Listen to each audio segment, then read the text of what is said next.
குருவேஸ்வம். நான் உங்கள் சங்கமேஸ்வரன். ஜென்ம நட்சத்திர தோஷமும் பரிகாரமும்.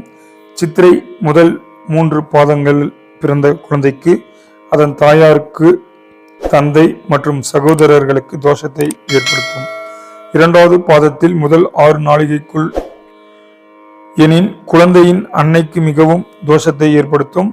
முதல் 2 பாதங்களுக்குரிய கன்னி ராசியில் பகலில் ஜனிக்கும் ஆண் குழந்தை தந்தைக்கும், இரவில் பிறந்த பெண் குழந்தையானால் அதன் தாயாருக்கும் தோஷத்தை ஏற்படுத்தும். இது பிறந்த 6 மாத காலத்திற்கு நீடிக்கும். 4ஆம் பாதம் பிறந்த சிசுவினால் தந்தைக்கு துயரத்தை உண்டாக்கும். இதற்கு வஸ்திர தானம் ஏற்ற பரிகாரம்.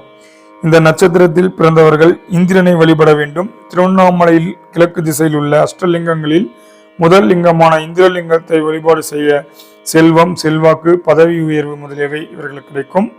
மேலும் தகவலுக்கு காணொலியில் என்னுடைய கான்டாக்ட் நம்பரை தொடர்பு கொள்ளுங்கள். நன்றி.